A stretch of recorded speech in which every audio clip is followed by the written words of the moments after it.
heard a voice like I'm talking to you. And this voice said he was Jesus, didn't question it. I was thinking everything is light. And then something is not right. The voices started to get angry. This is Touched by Heaven. Everyday encounters with God. Those moments when heaven and earth collide and we see God. We see His hand reaching out to us, attempting to get our attention, inviting us into a closer relationship.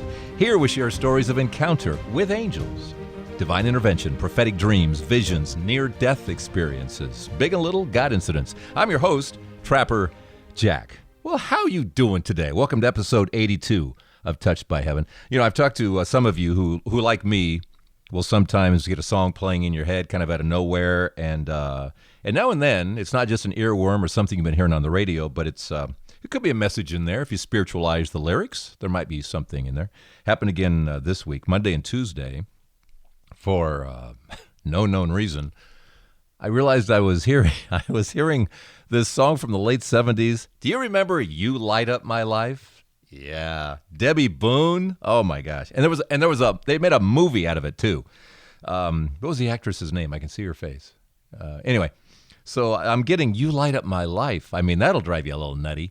I'm hearing. I'm going. Well, what is this? What's the point? And when something just keeps playing in my head, it's like, okay, this usually, not always, but usually has some purpose to it. So I start thinking about this week's episode and. Is there someone I talked to whose name was Debbie or Boone? Is there somebody who talked about light? God is light and everything is light. Is there something there and I'm not getting anything? Then yesterday I get an email from Maria. Maria's a listener. And Maria's great, just a beautiful heart. She is a caregiver for her husband who has muscular dystrophy. And she also, talk about sweet, she was born in Portugal and she still goes back to Portugal to see her mom. And whenever she goes to Portugal, she always goes to Fatima. Okay, I love Fatima. I love Mary. I love Rosary. I love all about that. And she says, while I'm in Fatima, you want me to get you anything? And I went, well, it'd be cool to have a rosary from Fatima. So I said, yeah, I'd love to have a rosary. So she comes back, and she got a rosary for me, and she sent it to me. And here it is. It's a really unique crucifix on it, and I'm the blind guy, but my wife says the beads are that blue, that Mary blue kind of thing. And I love it, so I've been praying this rosary a lot. And I gave her a call, and in the midst of the call, everything clicked. Everything clicked. All came into focus. Trapper, I believed everything was the light. I didn't believe there was any dark spirits roaming the earth. God is light. God is love. So why would anything be harmful? That was my way of thinking. That was always my way of thinking. I always thought God is light, God is love. So there's no evil in this world. I was wrong. And the people that I went to had that way of thinking as well. There were people that I met that were alternative, and they did prayers. They were called decrees, and so it didn't seem to be any harm in them. I felt good. I didn't feel bad. I don't want to interrupt you too much, but there's like noise in the car going on too. So I don't know if you're touching something or playing with the keyboard. It's the rain. There's rain going on there. Oh, that's rain happening. It's raining. Oh, okay. It's raining. Didn't mean to interrupt you there. Okay. I went in search of New Age when I couldn't get answers from Catholicism. But I still would do the rosary off and on. It wasn't consistent, but something also started happening as well. I was guided to write, and so I took a writing class online called soul writing, and basically you start with Dear God, and I noticed my hand would just automatically write, which I'd never heard of that before. It just automatically would write, and like something else had cross on it, my right hand.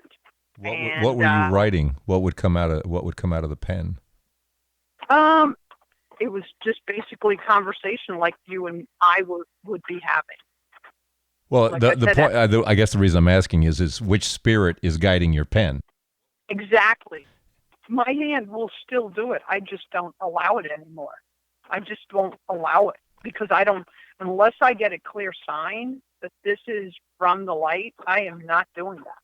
So I my hear you. hand, yeah, my hand till this day will can do that. When I went through in 2012, when I went through that period of wanting to hear voices, hear a voice, I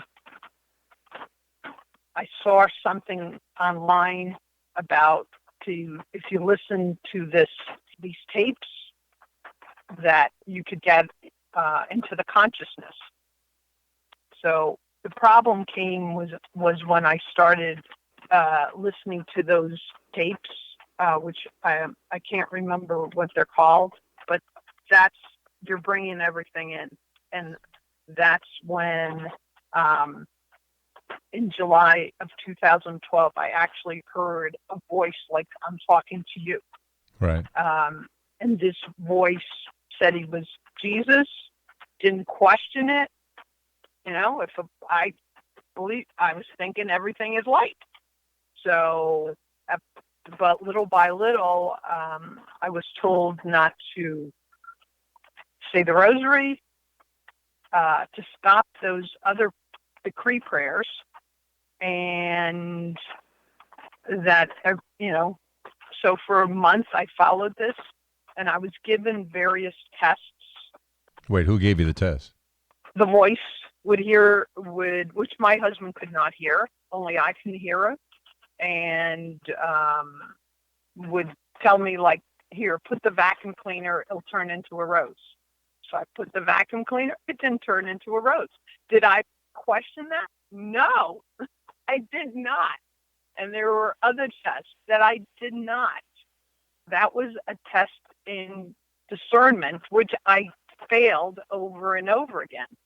And then in August of 2012, when I saw that something is not right, and I was staying up late, and my husband wasn't questioning it.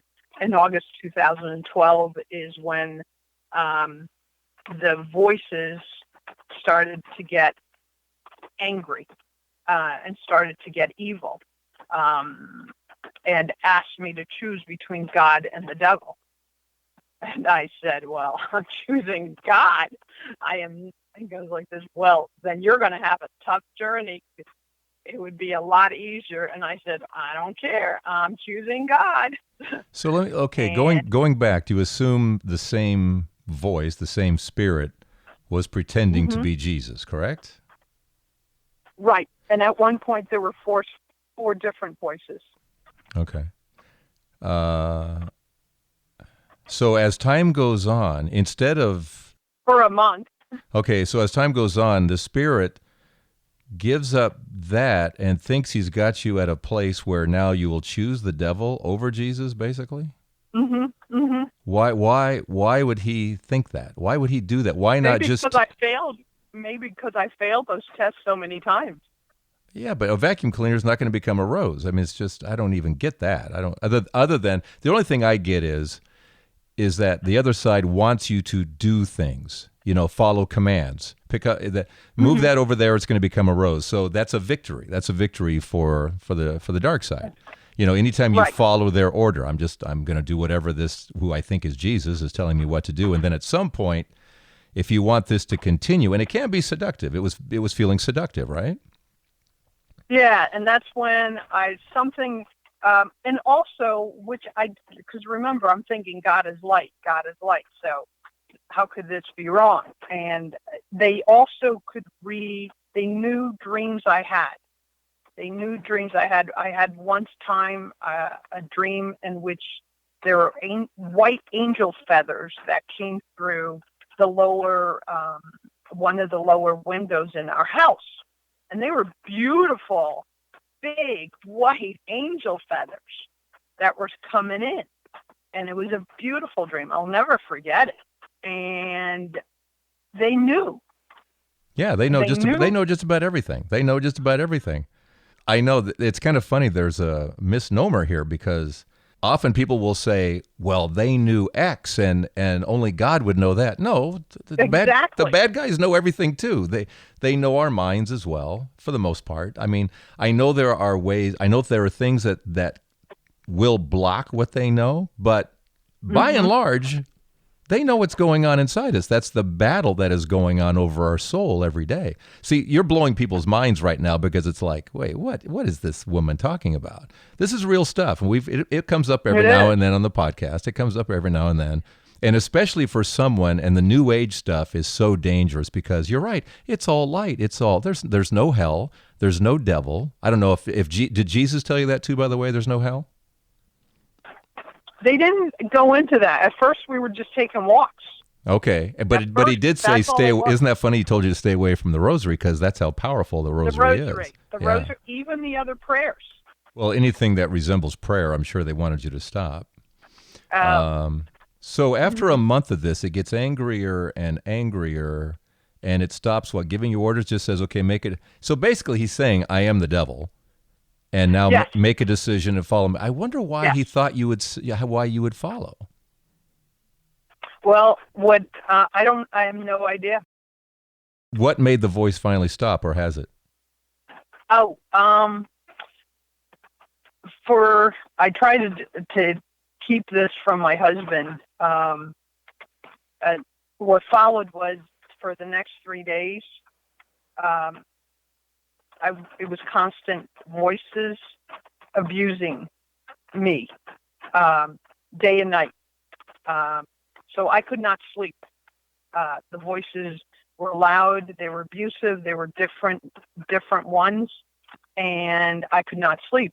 So after 3 days of this, I told my husband. I had to tell my husband because if I was talking to you, it knew what I was going to say. Sort of like when you're texting, the word came out of the mouth of it before it came out of me. Yeah. And so I told my husband, we went to see healer, and she said, Maria, I'm going to have to put my hat on and tell you you're going to have to be hospitalized. And she said our Hail Mary prayer. And I went home, not telling my husband that's what she said, because I was hoping this is not going to be the case. And so there was another friend that I had met who was a healer as well. And the first thing you see when you walk into her house is the Blessed Mother statue. So I told him, so it was raining like it is today. And a voice, because these voices were not stopped, said, the only way you're going to clear this is if you go out in the rain. And it was like, I've got nothing to lose, because I knew the rain is a cleansing. So I went out in the patio in the rain, and it was raining. And that's when my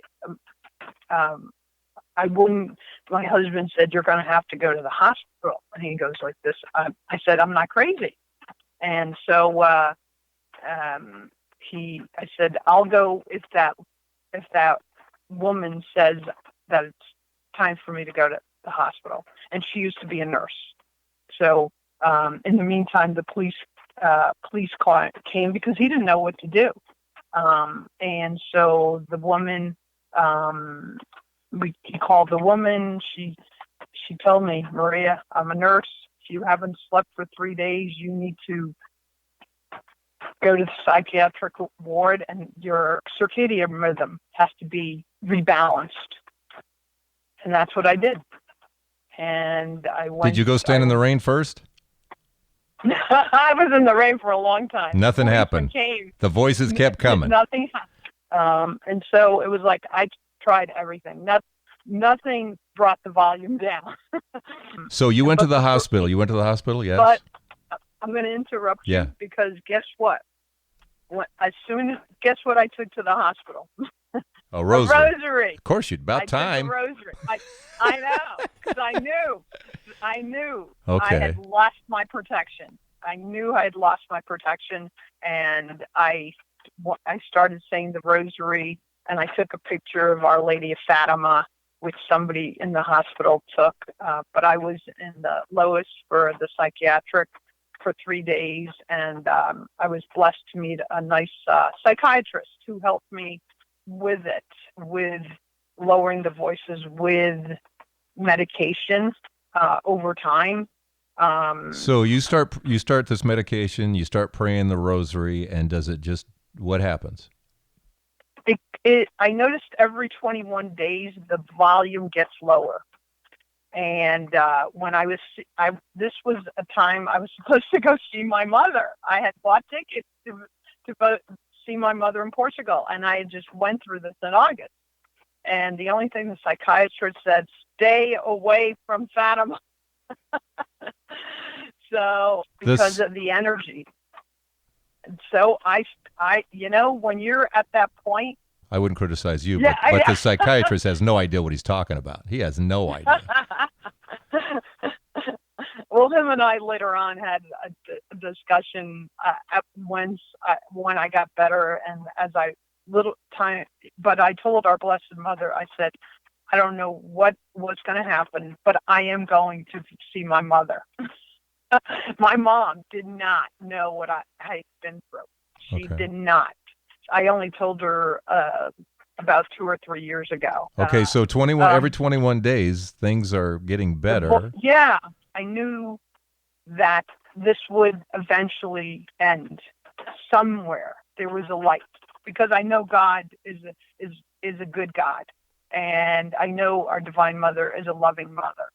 When you were hearing these voices diminish in volume, was it still the same nonsense? You're still hearing the same chiding of you? What was the voice? Yeah, they were abusive when I heard them, but the volume got a little lower. But once in March of 2013, I was guided by a voice, a female voice, to call this shaman whom I had seen before. I said, I have nothing to lose. I have nothing to lose because even though she's not Catholic, I have nothing to lose because it can only, if it gets worse, I already know what worse feels like. I called, she answered. When I went to see her, while I was there, brought the voices, like, suppose you have something on, your volume is on 3/4. She brought it down to like a half while I was in there. So it's still going down. It's still going down. Yes. It's still going down. And I was taking the medication until the end of 2013. She said, if this voice, which they can't do anything, they said, just think of them as gnats. She didn't explain that they were the devil or anything. She says, just think of them as gnats. They do not have any power at all. She said, the way she explained it was, she goes, I didn't do anything. She goes, I did not do anything. She says, you have a higher self, and it knows you have a lesson. She's the one that told me I had a lesson in discernment here. I witnessed it, that in a second, things can change here on earth that quickly. And it's in your mind. It's your mind controlling, because she's right. They have no control over us unless they give it to us, unless we give it to them. Mm-hmm. They have no control. They're afraid of us. They're actually afraid of us. Yeah.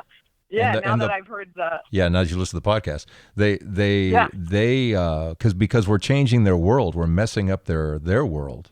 We're messing it up. We're adding love, we're adding all this caring, and that's not what they want. They want hate and chaos. And that's why they tried to do what they did. So what finally killed off the voice? Time. So you needed that time to develop yourself and your own. In the meantime, what are you doing on the Christian side of this to help speed that up? What was going on? I started. Well, of course, I started those prayers right back up. I call on Archangel Michael, our Divine Mother, and Jesus as soon as I haven't seen since I've started listening to the podcasts, and have gone more Christian. It hasn't occurred. Because I keep increasing listening to your podcasts. Well, you're starting. It's making sense, isn't it? It's between Touched by Heaven and Blind Faith Live. It's just making sense, yes. Isn't it? Yeah. Yes. Yeah. Yes. There's still certain things that Catholicism and I can't. There's questions I still have for God that haven't been answered. But in time, I'm sure I'll get answers. Yeah. Well, we're all seekers, and you're a seeker. You really are. You've been through hell and back, but I am a seeker. You're a seeker. I am a seeker. I am a seeker. I love God, and I've experienced the dark, but the light is so much to strive for. Yeah. Well, this is the chessboard. They're after everyone. There are influences all around us that we forget about, powers and principalities and all that, and the game is on, and most of us are oblivious. You have felt the battle. You felt the war. Mm-hmm. I know, yeah. And in a few minutes here, since you're here in town, you're going to be going to see, Dr. Isam Naimi with your husband who has muscular dystrophy, and we pray for healing for your husband. Make sure you ask the doctor for a prayer for yourself, and I just think you're going to get a beautiful healing tonight as well. And then Great. And they're calling right now. Okay, good. And then I'll call you tomorrow morning. What time are you heading out of town? We might head out at 9 or 10 or so. Okay. I can text you and let you know. Would you do that? Give me a text, and then I'll give you a call, just see how things went. I'd like to check up on you, okay? Okay, that sounds great. Hi, Trapper. Hey, world travelers. How we doing? I am well. My husband's driving. God bless him. You're on speaker. Hey, how are you? It's all good. It's all good. How'd things go for you last night? It went well. It was promising. It looks to me that he gained some muscle mass. Like this morning, felt more energetic. I'll take anything I can get. Yeah, I know. So there's hope, and I mean his insight beside the healing, his insights for people that are seeking, like myself, with you putting that podcast with Blind Faith Live. It's crazy. To this day, when I go back and listen to some of the Blind Faith Live episodes, and I'll hear what he had to say, and I'll go, oh, and you just you catch things later too as you grow in your faith. So for anybody who wants to grow in their faith, he says things that you do not hear from any other pulpit. You just don't. No, I call him a theology professor I never had, and wish I had taken theology, but he's better than any professor because he explains about the fall. Nobody ever spoke about the fall, which is why, I was all about God is life. They don't talk about the fall. The only fall they talk about is Adam and Eve, and there was a bigger fall than that, and it was the angels. Without the angels falling, the Adam and Eve, who cares? Because there's no serpent and there's no this and that. This is all real stuff. This is a true story. Yeah. This is a true story. So the angel fall is huge. Yeah, you got to get hubby to listen to this stuff too, so he understands, so he gets caught up with it. After I came back from Portugal, that we now say the rosary together. I mean, my husband, until Touched by Heaven and your podcast did not say the rosary. That's very powerful that you're both doing it together. That's very cool. Yes. And by the way, and I want to thank you, you mentioned that you were going to, I guess you go back to Portugal. What, is this an annual event? How often do you guys go back? Yeah. I do visit my mom, and when we go, we always go to Fatima.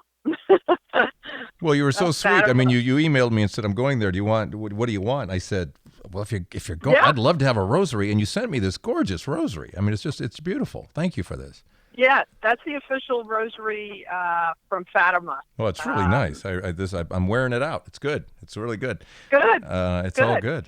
Oh, and he did pray over me, by the way. And I did see in my mind's eye this beautiful white light. And it was very relaxing, very relaxing. I think you're clear now. Let's put it that way. I think you're clear. Yeah. I went full circle. I even sent an email to my family 2 weeks ago when I went back to the church. That's a big deal. Okay. I told my mom. My mom was over the moon because she's always been so full of faith and full of the rosary. A mom's prayer is very powerful. It doesn't matter Yeah. the age. Mom's prayer is very powerful regardless of age. What would you say to anyone who's dinging around with New Age things? What would you say? I would say be very cautious. It's the discernment. I always wanted to follow Jesus. That was always. And when I went to that shaman, she even said, Jesus wants you to know his mother. Our mother is definitely the path to Jesus. Yeah, And she's the so- quickest path. It seems, I've said this before, it seems counterintuitive not just to go to Jesus directly, but Mary will get you there faster. It's like you can walk to church, or you can have Mary pick you up in the car and she'll drive you there a lot quicker. And I know it sounds counterintuitive, but I'm telling you, this year has been amazing since I made that decision to go through Mary on everything. Yeah, and I'm definitely getting more and more into the Marian reading 33 Days of Glory, Yeah. Morning Glory, that you had mentioned. So I'm doing that. Okay, I'm going to do my takeaways with you. Our takeaways, what did God just say in this episode? I'm going to see if I can kind of do this live, okay, as opposed to after the fact. The takeaways are just that reminder that this game of life, it's so much bigger than we usually think it is. This is heaven, hell, God, devil. This is this giant chessboard. This is the influence of good and evil. This is everything. This is everything here, and this is all very real. Your experience is very real. This is the real deal, and we have to be reminded of that now and then, and you help us be reminded of that. I think about Sister Faustina, I think it was. Sister Faustina, in the 30s, here's Jesus appearing to her. She's writing things down. It's all going in the diary. And I can't remember how the devil did it, whether he appeared as Jesus or how he did it, but he got her to throw it into the fireplace. He got her to burn it up. Wow. And then she had to start, Jesus came, kept coming. Again. Yeah, well, and even for someone at that level, Sister Faustina, I mean, this talk about a saint, and she is a saint. And we can all be fooled. We can all have moments of discernment issues. So let's not. None of us should be getting too cocky about such things, because it can happen. It can happen. And then so Jesus kept coming back, and Sister Faustina wrote it all down again and ended up publishing the book. Also, my shout out this week, our Patreon supporters. We want to thank Greg Munoz. Munoz. How would you pronounce Munoz? Munoz? There's a football player with that name. I have no idea. Greg Munoz. Anyway, thank you, Greg. We appreciate you helping us out through Patreon. You can help us out as well by going to this episode 82 of touchedbyheaven.net, or go straight to patreon.com and just look for Trapper Jack. But thank you, Greg. Appreciate your support. All right. Thank you so much, guys. I appreciate it so much. Have a beautiful drive. Oh, thank you. Have a blessed day. All right, you too. Bye now. Bye. And that will wrap up this episode of Touched by Heaven, Everyday Encounters with God. I do need your story. I do. You're sitting on one. What's your encounter? An angel, divine intervention, near-death experience, whatever it is, let me know at touchedbyheaven.net. All right? And I will see you next week here at Touched by Heaven, Everyday Encounters with God. I'm Trapper Jack.